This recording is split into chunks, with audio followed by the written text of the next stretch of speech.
आफत हर तरफ से आ रही है। जमीनी आसमानी दोनों ओर से मुसीबत आ रही है।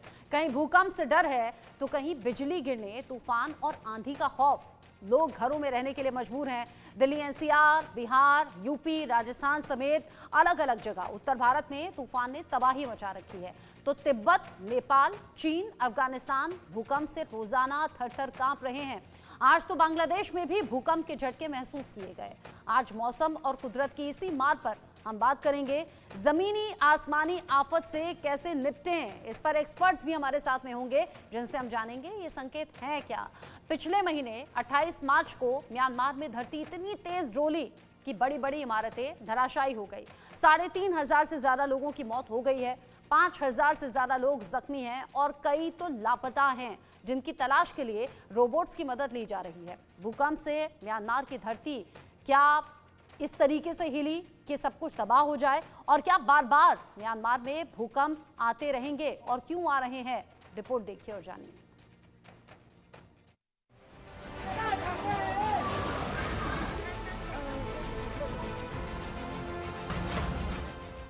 जहां तबाही आने से बिछी लाशें, वहां बार बार कांप रही धरती।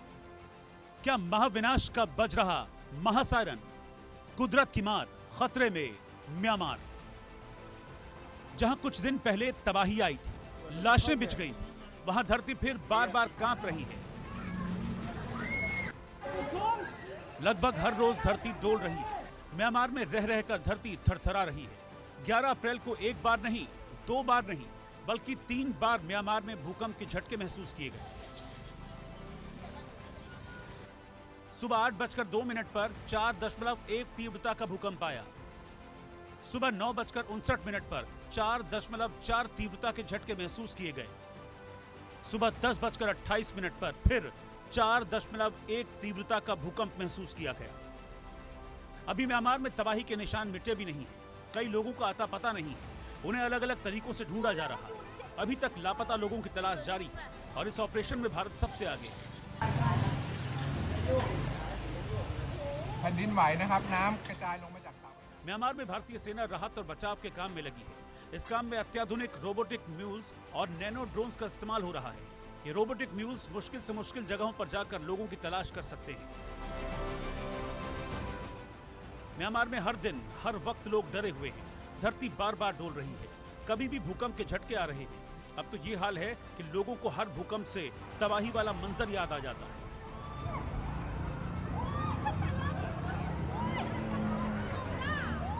अट्ठाईस मार्च के बाद से लगातार म्यांमार में भूकंप के झटके महसूस हो रहे हैं। 3600 से ज्यादा लोगों की मौत हुई थी। 5000 से ज्यादा लोग घायल थे। आखिर इतने भूकंप के बाद सवाल ये है कि क्या धरती पर म्यांमार के लिए खतरे की घंटी बज रही है? Bureau report, India news.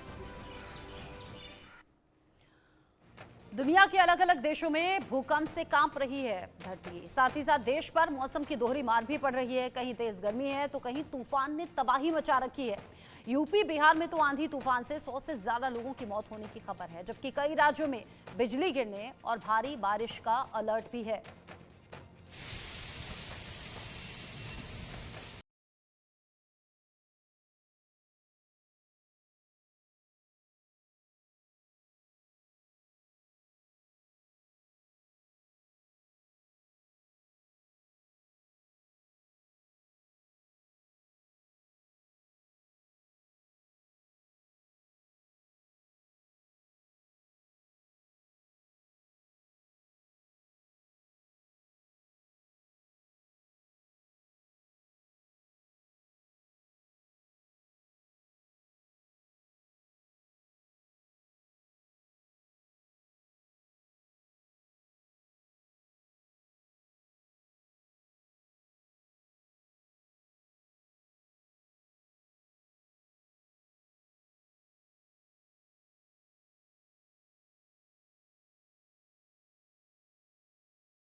आदमी जख्मी है और एक आदमी डेथ कर गया।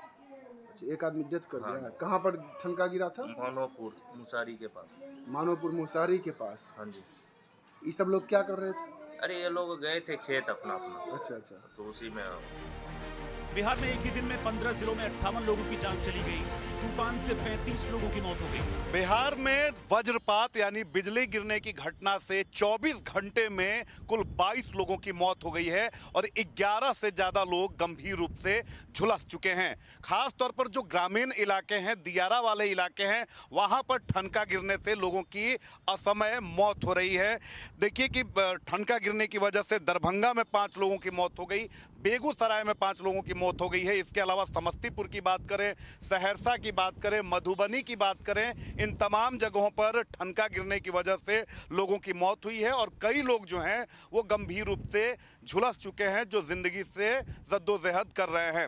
हालांकि इस मौसम में लगातार जो आईएमडी है, मौसम विभाग है, वो लोगों को सचेत करते रहता है कि बिजली गिर सकती है, जिसकी वजह से नुकसानदायक हो सकता है। लेकिन फिर भी क्योंकि खेती किसानी का समय होता है और ये देखिए कि पटना का ये दियारा इलाका है और अभी भी आपको अगर हम दिखाने की कोशिश करेंगे, एक बार अभिषेक जूम इन करें और दिखाएं कि किस तरीके से जो ये चिलचिलाती धूप है और काफ़ी प्रचंड गर्मी है, 40 डिग्री सेंटीग्रेड तापमान जा चुका है। लेकिन इसके बीच भी जो किसान होते हैं, जो मजदूर होते हैं, वो खेतों में काम करते हैं, फसलों के काटने की बारी होती है, लेकिन उसी समय बिजली यानी ठनका यानी वज्रपात का भी खतरा होता है। लेकिन जान सांसत में रखकर जो किसान होता है वो खेत में जाता है और असमय फिर जब बिजली गिरती है तो उसकी मौत हो जाती है। बिहार में आंधी बारिश का अलर्ट है। 10 जिलों में भारी बारिश के साथ आसमानी बिजली गिरने की फिर आशंका है। इस दौरान 40-50 किलोमीटर प्रति घंटे की रफ्तार से तेज हवाएं चल सकती हैं। लिहाजा लोग पहले से ही सुरक्षित जगह जाने के इंतजाम कर चुके हैं। इधर सीएम नीतीश कुमार ने तूफान से मौतों पर शोक जाहिर किया है। साथ ही पीड़ित परिवार के लोगों को 4-4 लाख रुपए की सहायता राशि देने का ऐलान भी किया है। हमारे पास जो आंकड़ा भी है लगभग 80 लोगों का जो है वज्रपात से और आंधी पानी से जो है देहांत हुआ है। उसके प्रति हम संवेदना व्यक्त करते हैं और आने वाला समय में हम लोगों ने जो है पूरा तैयारी करके रखा है, क्योंकि आपदा तो कभी भी आ सकता है, इसका कोई रोक नहीं है। तो उसके लिए भी हम लोगों ने समीक्षा बैठक भी किया है और आने वाला समय में जो जैसे बाढ़ सुखाड़ जैसे समस्याओं से निपटने के लिए और भी तैयारी हम लोग कर रहे हैं। और जो भी इस अंधड़ तूफान में मारे गए हैं, बिजली से मारे गए हैं, सभी लोगों को 4-4 लाख रुपया हम लोग दे रहे हैं। माननीय मुख्यमंत्री ने भी जो है ऐलान कर दिया है। तो सबके प्रति हम पूरी गहरी संवेदना व्यक्त बड़ी तादाद में लोग घायल भी हैं, झुलसे भी हैं, तो उन लोगों के लिए क्या कुछ है? उन लोगों के लिए जो व्यवस्था है हमारे पास आपदा विभाग से, वो सब हम लोग कर रहे हैं। बिहार ही नहीं, उत्तर प्रदेश में भी गुरुवार को आकाशीय बिजली और आंधी तूफान ने बड़ा नुकसान किया। राहत आयुक्त कार्यालय की ओर से जारी की गई जानकारी के मुताबिक यूपी के कई जिलों में आकाशीय बिजली और आंधी तूफान से 22 लोगों की मौत हुई। इसके साथ ही बड़ी संख्या में मवेशियों की भी मौत हुई है। मुख्यमंत्री योगी आदित्यनाथ ने इस बड़े नुकसान के बाद मृतकों के परिजनों के लिए मुआवजे का ऐलान किया है। मौसम विभाग की ओर से पंजाब, हरियाणा, पूर्वी मध्य प्रदेश, जम्मू कश्मीर, हिमाचल प्रदेश, उत्तराखंड, छत्तीसगढ़, बिहार, बंगाल और सिक्किम में आंधी तूफान, वज्रपात, तेज हवा और ओलावृष्टि की संभावना है। ऐसे में घर से निकलते वक्त सावधानी बरतें। तो क्यों बार बार कांप रही है धरती, क्यों भूकंप के झटके महसूस हो रहे हैं, वो भी तब जब म्यांमार में बड़ी तबाही हमने देखी है। साथ ही साथ मौसम जिस तरीके से करवट ले रहा है वो वाकई डरा रहा है लोगों को, लोग दहशत में हैं। इसको लेकर बात हम करेंगे। डॉक्टर विजय कुमार मेरे साथ में जुड़ गए हैं। डॉक्टर विजय कुमार जोशी जी, जो कि भू वैज्ञानिक के तौर पर हमारे साथ में जुड़े हैं। साथ ही साथ प्रोफेसर विभूति राय मेरे साथ में है, पूर्व डीन लखनऊ यूनिवर्सिटी। आप दोनों का इंडिया न्यूज पर बहुत स्वागत। डॉक्टर विजय कुमार जी, पहले मैं आपसे समझना चाहूंगी, जो धरती कांप रही है बार बार, जो धरती डोल रही है बार बार, क्योंकि म्यांमार अभी ताजा है, लेकिन इससे पहले अलग अलग वक्त पर बड़े भूकंप और बड़ी तबाही हमने देखी है। लोग बड़ी दहशत में आ गए हैं कि क्या ये किसी बड़े प्रलय या तबाही का संकेत है क्या? देखिए, बड़े प्रलय या तबाही की बात तो अभी मैं नहीं करूंगा। बात यह है कि म्यांमार में 7.7 रिक्टर स्केल का भूकंप अभी हाल में आया, जो कि काफ़ी मारक था जब कोई बड़ा भूकंप आता है तो उसके बाद कई महीनों तक आफ्टर शॉक आते हैं कि ये आफ्टर शॉक्स आ रहे हैं और आते रहेंगे। इनमें भी सावधानी की ज़रूरत होती है। क्यों? क्योंकि जब बड़ा भूकंप आता है तो उससे जो बिल्डिंगें बची रह जाती हैं मगर वो भूकंप की वजह से कमज़ोर हो जाती है, वो आफ्टर शॉक में वो बिल्डिंग्स भी गिरती हैं। तो ये तो एक नेचुरल फिनोमिना है, इसको हम कुछ कर नहीं सकते, इस पर ना हम कोई भविष्यवाणी कर सकते हैं। भूकंप कहाँ आएगा इसके बारे में काफ़ी आकलन किया जा चुका है अपने देश में, लेकिन कब आएगा ये नहीं कह सकते। और जहाँ तक आने के कारणों का सवाल है तो अनेक कारण हैं। मैं आपको एक लेमैन्स लैंग्वेज में एक उदाहरण देना चाहता हूँ। आप एक पतीले में पानी गर्म करें, उसमें लकड़ी के टुकड़े छोड़ दें, तो आप देखेंगे कि वो लकड़ी के टुकड़े थोड़ी देर के बाद हिलने लगते हैं पानी के भाप से। इसी तरह से पृथ्वी के गर्भ में वर्चुअली एक पावर हाउस है, यानी इतनी ज़्यादा हीट है। वो हीट जब निकलती है तो जो हमारी पृथ्वी है वो सॉलिड नहीं है, वो प्लेट्स की बनी हुई है, यानी वो जो लकड़ी के टुकड़े मैंने आपसे भी कहा था, तो वो प्लेट्स जो है वो मूव करती हैं, हिलती हैं। और उनका रेट ऑफ मूवमेंट, आगे बढ़ने का मूवमेंट अलग अलग एरियाज में अलग अलग है। हमारे हिंदुस्तान में वो लगभग 5 से 15 सेंटीमीटर प्रति वर्ष औसतन है। जो हमारी जो इंडियन प्लेट है वो यूरेशियन प्लेट के अंदर 5 से 15 सेंटीमीटर की दर से आगे बढ़ रही। कैरिबियन प्लेट में वो रेट बहुत कम है। तो जहाँ ये रेट बढ़ता है, ज़्यादा है, वहाँ भूकंप ज़्यादा आते हैं। अब जब भूकंप ज़्यादा आते हैं तो नुकसान भी होता है। अच्छा, हमें तो इस समय आपने जो अभी कहा ना कि बड़े भूकंप आते हैं तो आफ्टर शॉक्स आते हैं, इसलिए ये जी बार बार भूकंप की खबरें हैं। अच्छा, जी म्यांमार में बड़ा भूकंप आया तो क्या जी वहीं पर ये आफ्टर शॉक्स की बात आप कर रहे हैं? क्योंकि अलग अलग देशों से भी खबर सामने आ रही है, आज ही इनफैक्ट बांग्लादेश में आया है। अब मैंने आपको बताया ना कि आप पतीले में पानी गर्म करिए, उसमें लकड़ी के टुकड़े रखिए, हाँ। तो अंदर स्ट्रेसेस डेवलप हो रहे हैं। वो स्ट्रेसेस जहाँ जहाँ रिलीज हो रहे हैं वहाँ वहाँ पर मूवमेंट हो रहे हैं, वहाँ वहाँ पर भूकंप आ रहे हैं। अभी इस समय इस क्षेत्र में ज़्यादा भूकंप आ रहे हैं। इसके बारे में हमारे प्रोफेसर विभूति राय कुछ और ज़्यादा प्रकाश डालेंगे, जी जी। क्योंकि विज्ञान ने बहुत प्रगति की है, वो अभी युवा है, तो उसमें अच्छी बातें आपको बताएंगे। जी। प्रोफेसर विभूति रॉय, जरा हमारे दर्शकों को ये जरूर समझाइएगा, क्योंकि ऐसा नहीं है कि हिंदुस्तान में कम तीव्रता का भूकंप है तो डरने वाली बात नहीं है, या लोग दहशत में नहीं है। हम तक भी तो वो तस्वीरें आ रही हैं, इनफैक्ट अभी भी रेस्क्यू ऑपरेशन जारी है, बहुत से जो डेड बॉडीज हैं अब निकाली जा रही हैं, या बहुत से लोग लापता हो गए हैं। लोगों के जहन में ये सवाल आता है, क्योंकि अलग अलग देशों में ये बड़ी तबाही हमने हाल फिलहाल के कुछ महीनों या कुछ सालों में देख ली है, तो लोगों को लग रहा है कि कहीं अगला नंबर हमारा तो नहीं है। देखिए, जैसे जोशी साहब ने कहा, ये भूकंप कब आएगा इसको प्रेडिक्ट करना अभी ऐसी टेक्नोलॉजी नहीं डेवलप हो पाई है। ये तो जरूर है कि वो क्षेत्र चिन्हित किए जा चुके हैं जहां पे कि भूकंप आने की ज्यादा संभावना है।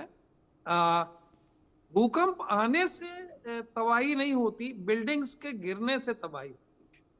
अगर हमारी बिल्डिंग्स भूकंप रोधी नहीं है और पुरानी बिल्डिंग्स है, और ऐसे क्षेत्र में यदि भूकंप का केंद्र बिंदु है जहां पे कि ज्यादा पॉपुलेशन है, एक क्लस्टर है, एक अर्बन क्लस्टर है, तो वहां पे तबाही बहुत होती है। ये जैसे हम लोगों ने अभी म्यांमार और उसके आसपास के क्षेत्रों में देखा, वो क्षेत्र वैसे भी म्यांमार का एक ऐसी माइक्रो प्लेट के ऊपर स्थित है जिसमें उसके पश्चिम में भी और उसके पूरब में भी एक बहुत दबाव का क्षेत्र है। वहां दो अन्य प्लेटें हैं, और यूरेशियन प्लेट और इंडियन प्लेट ये आपस में टकरा रही हैं। इसके बीच में एक माइक्रो प्लेट, जिसको कि म्यांमार प्लेट अब कह सकते हैं, ये बीच में है, और इस वजह से वो क्षेत्र पूरा का पूरा, और खाली वहीं तक नहीं, वो पूरा का पूरा फॉल्ट जोन पूर्वोत्तर भारत के क्षेत्रों में भी पास होता है। तो ये जो शुरुआत हुई है, इसका कब अंत होगा ये तो कहना मुश्किल है।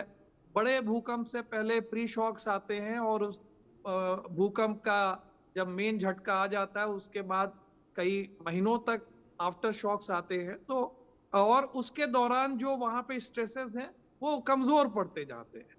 तो ये एक ऐसी बात है, वो चिन्हित किया जा चुका है। अब जहां तक प्रश्न है कि भारत के किन क्षेत्रों में इसका प्रभाव हो सकता है, तो जैसे मैंने कहा कि पूर्वोत्तर भारत के जो हमारे 7 सिस्टर्स हैं, वो क्षेत्र सबसे ज्यादा भूकंप से आहत होता रहा है, पूर्व में भी। उसके अलावा उत्तराखंड है, सिक्किम है, और जम्मू कश्मीर है, वो पूरा का पूरा हिमालय का क्षेत्र, और इसमें नेपाल को भी अगर मैं जोड़ लूं तो पूरा हिमालय का क्षेत्र स्ट्रेसेस में है।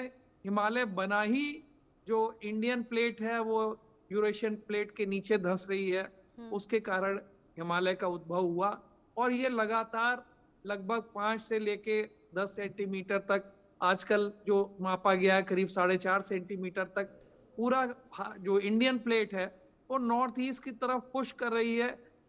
एक साल में 4.5 सेंटीमीटर, आप समझिए ये काफी अधिक वेलोसिटी है। तो आने वाले समय में भूकंप आते रहेंगे, हिमालय क्षेत्र में आते रहेंगे, और ये भी क्योंकि भूकंप कहीं पे भी आ सकता है। अब वहां की जो एक ज्योग्राफिकल कंडीशंस हैं, जैसे कि गंगा का प्लेन है, तो वहां असर कम पड़ता है, लेकिन जो पहाड़ी क्षेत्र है जैसे अरावली का क्षेत्र है या दिल्ली का क्षेत्र है, ये पूरे के पूरे पथरीला इलाका है। उसके बाद जो इंडियन प्लेटू है, खास करके मध्य प्रदेश का क्षेत्र है, और उसके बाद दक्षिण भारत का, तो ये सब पथरीले इलाके हैं और यहाँ पर भूकंप का असर ज्यादा होता है। आप तो दोनों की जहाँ बात तक से, हाँ जी जी बोलिए। मैं ये कहना चाहूंगा कि भूकंप के लिए हमें आम जागृति लोगों के बीच लाना जरूरी है। अगर एक हल्का झटका आता है तो सबको इसके लिए सरकार की ओर से और जो एजुकेशनल इंस्टीट्यूशंस हैं उसकी ओर से कि भाई जब ऐसे आने की शुरुआत हो तो आप बिल्डिंग से बाहर निकल जाइए जितनी जल्दी संभव हो। वो बड़ा झटका हो सकता है, छोटा झटका हो सकता है, लेकिन बचाव हो सकता है।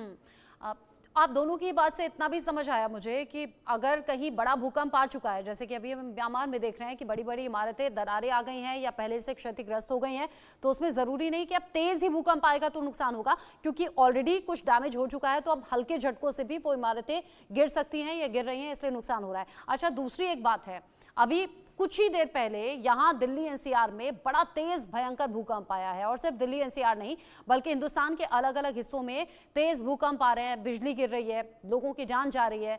डॉक्टर विजय कुमार जी, एक तरफ तो हमने भूकंप के झटके देख लिए जो अभी तक भी आफ्टर शॉक जिसे आपने कहा वो लोग महसूस कर रहे हैं, अलग अलग देशों से खबरें सामने आ रही हैं। यहाँ हिंदुस्तान में अलग अलग तरीके से जो तूफान और बिजली गिरने की घटनाएं हैं, क्या इनका कनेक्शन आपस में है कुछ?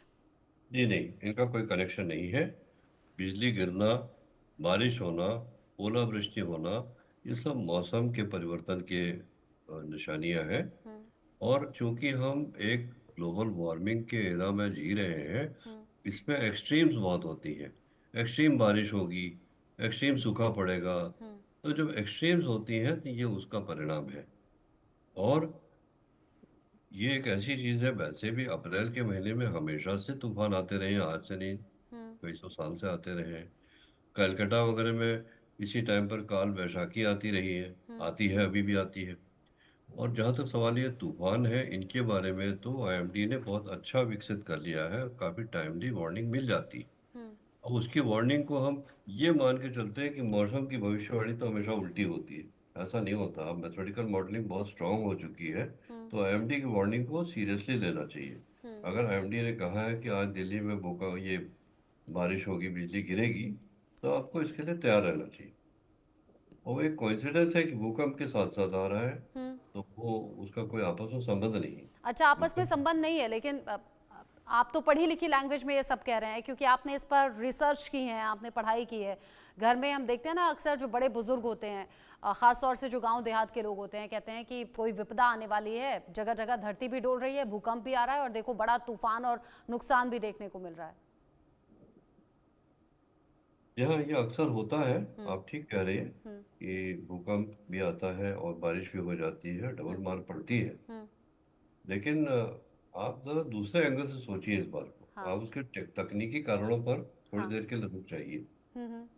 दिल्ली में इतना भूकंप आने का क्षेत्र है, जोन 4 में है, काफी अच्छे भूकंप वहाँ आ सकते हैं। क्या हमने वहाँ बिल्डिंग कंस्ट्रक्शन के जो नॉर्म्स हैं, जो कोड्स हैं, उनको फॉलो किया है कि नहीं। हमने मल्टी स्टोरेज बिल्डिंग्स बनाई हैं, इतनी सारी बनाई हैं और रोज बन रही हैं, क्या उन पर हमने कोई किसी किस्म का ऑडिट किया है कि नहीं।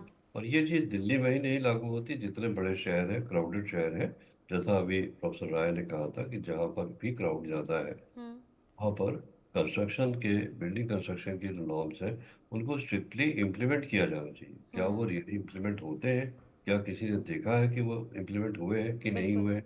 ये तो वक्त ही बताएगा। बात तो गौर करने वाली है। डॉक्टर विभूति रॉय, आप अपनी बात में एक तो ये आसमानी और ज़मीनी आफत जिसका हम जिक्र कर रहे हैं उसका भी आप इनपुट दे सकते हैं कि इस पर आप क्या सोचते हैं कि एक तरफ भूकंप आ रहे हैं, इधर बड़े तूफान और बिजली कड़कना और बारिश एकदम अचानक से मौसम बदल जाना। दूसरा एक बात ये भी बताइएगा, यहाँ मैदानी इलाकों में रहते हुए जो 2 मंजिल या 3 मंजिल मकान है वहां भूकंप उतना महसूस नहीं होता जितना हाई राइज बिल्डिंग में 18-20 मंजिल अगर कोई इमारत है वहां भूकंप ज्यादा महसूस होता है। ठीक इसी तरह अगर मैदानी इलाके में भूकंप आया है या पहाड़ी हिस्से में आया है, अगर आप पहाड़ों पर हैं, एक बार ऐसा था मैं पहाड़ों में गई थी, बहुत तीव्र नहीं था भूकंप लेकिन महसूस बहुत ज्यादा हुआ। इसका भी फर्क पड़ता है क्या कि कहाँ आप रह रहे हैं तो उस भूकंप का असर कितना ज्यादा होगा? आपने 3 प्रश्न किए। पहला आपका प्रश्न था कि जो आसमानी बारिश और तूफान आ रहा है उसका क्या कारण है या आपस में कोई भूकंप से संबंध है।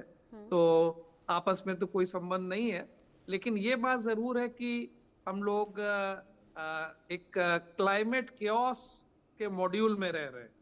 इसमें जो एक नॉर्मल जाड़ा गर्मी बरसात का एक साइकिल हुआ करता था वो करीब करीब छिन्न भिन्न हो गया है। कभी भी बहुत ज्यादा गर्मी होने लग जाती है और कभी भी बहुत ज्यादा बारिश होने लग जाती है। और इसी के कारण जो खास करके मैदानी क्षेत्रों में जो अर्बन क्लस्टर्स हैं जिसको कि हम लोग कॉन्क्रीट जंगल्स कहते हैं, वहां पे बहुत अधिक ऊष्मा एब्जॉर्ब होती है और उसकी वजह से लो प्रेशर जोन्स बनते हैं। अब की बार हम लोगों ने अप्रैल के शुरुआत से ही देखा कि गर्मी बेतहाशा बढ़ती जा रही है। अप्रैल में इतनी गर्मी नहीं होती थी, करीब 6-7 डिग्री ज्यादा टेम्परेचर था अभी, और उसके कारण लो प्रेशर जोन बना हुआ है। अभी ये पहले बिहार और उत्तर प्रदेश में था, अब ये शिफ्ट होकर के एनसीआर एरिया और राजस्थान तक के क्षेत्रों में। मैं अभी एक 5 मिनट पहले सैटेलाइट का चित्र देख रहा था। अब हमारे पास ऐसी टेक्नोलॉजी है कि आप एक लाइव सैटेलाइट की एक स्ट्रीमिंग देख सकते हैं कि किस क्षेत्र में ये तूफान या बारिश या बादल मूव कर रहे हैं, एयर प्रेशर किधर बन रहा है, ये आप इंस्टेंट देख सकते हैं। तो ये अब हमारे पास उससे बचने के लिए बहुत समय होता है, सरकार को भी उसके लिए कार्रवाई करने के लिए कि किस तरह से लोगों का बचाव किया जा सके, और अखबार और मीडिया के माध्यम से, टीवी के माध्यम से सूचित किया जा सकता है कि भाई इस क्षेत्र के लोग बच के रहें। देखिए होता क्या है कि बड़े शहरों में जो पेड़ वगैरह हैं, बिजली के पोल्स हैं, जब तूफान आता है तो वो गिरते हैं। लोग गाड़ियों से तब भी चलते रहते हैं। कायदे से जब इस तरह की स्थिति हो तो कम से कम गाड़ियों में सड़क पे निकलना चाहिए। दूसरा ये कि बिजली गिरने के लिए ये काफी कई तरह की वजह से बिजली गिर सकती है। बिल्डिंग्स के ऊपर गिर सकती है, ऊंचे पेड़ों के ऊपर गिर सकती है। जो ग्रामीण क्षेत्र में थोड़ी देर पहले आपने बात कही कि 80 से 100 लोगों का इस बिजली गिरने से मृत्यु हो गई, तो होता क्या है कि पेड़ के नीचे जाके जब पानी बरस रहा है लोग छुप जाते हैं या बचाव करते हैं, उसी पेड़ पे बिजली गिर जाती है। आपके माध्यम से मैं कहना चाहूंगा कि यदि ऐसी स्थिति हो तो ग्रामीण क्षेत्र के जितने भी लोग हैं, अगर पानी कस के बरस रहा है और बिजली कड़क रही है, तो अपने को बचाव करने के लिए किसी बिल्डिंग के अंदर जाकर के बचाव करें। वो पेड़ के नीचे नहीं खड़े, वो किसी बिजली के पोल या कोई मेटेलिक एक हाई राइज कोई वहां पर पोल है तो उसके पास जाके ना छुपे,